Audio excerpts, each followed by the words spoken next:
വയനാട് പുൽപ്പള്ളി അമരക്കുനിയിൽ കടുവ ഇറങ്ങി. കടുവ പ്രദേശത്തെ തോട്ടത്തിലുണ്ടെന്നാണ് നാട്ടുകാർ പറയുന്നത്. വനംവകുപ്പ് ഉദ്യോഗസ്ഥർ സ്ഥലത്തെത്തിയിട്ടുണ്ട്.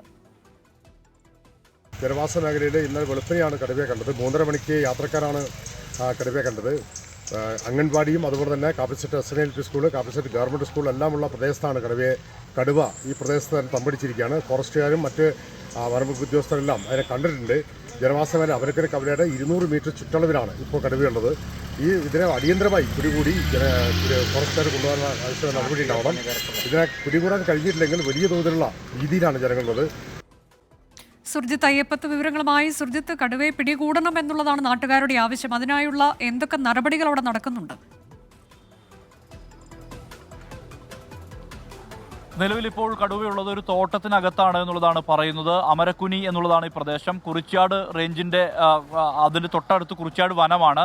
ഈ സ്ഥലം വരുന്നത് ചെതലയത്ത് റേഞ്ചിൻ്റെ കീഴിലാണ്. വയനാട് സൗത്ത് ഡിവിഷനിൽ കീഴിലാണ് ഈ ഭൂപ്രദേശം വരുന്നത്.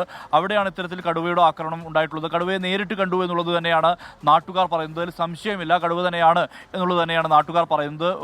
നാരകത്തറയിൽ പാപ്പച്ചൻ എന്നയാളുടെ ആടിനെ പിടിച്ച് വലിച്ചിഴച്ച് കൊണ്ടുപോയി അതിനെ കടിച്ച് കൊന്നിരിക്കുകയാണ്. എന്തായാലും ആളുകളെ സംബന്ധിച്ച് വലിയ ഭീതിയുണ്ട്. നേരത്തെ കഴിഞ്ഞ വർഷവും സമാനമായ രീതിയിൽ ഇതിനടുത്തുള്ള പ്രദേശത്ത് കടുവ ഇറങ്ങിയിരുന്നു.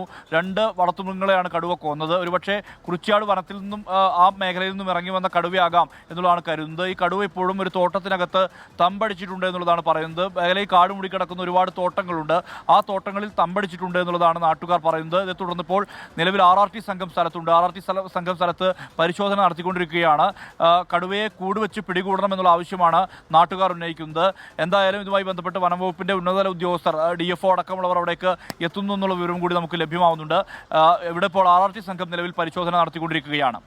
വയനാട് പുൽപ്പള്ളി അമരക്കുനിയിലാണ് കടുവ ഇറങ്ങിയത്. കടുവ ആടിനെ കൊന്നു. കടുവയെ ഉടൻ തന്നെ പിടികൂടണം എന്നുള്ളതാണ് നാട്ടുകാരുടെ ആവശ്യം. നിലവിൽ RRTയുടെ പരിശോധന പുരോഗമിക്കുന്നു.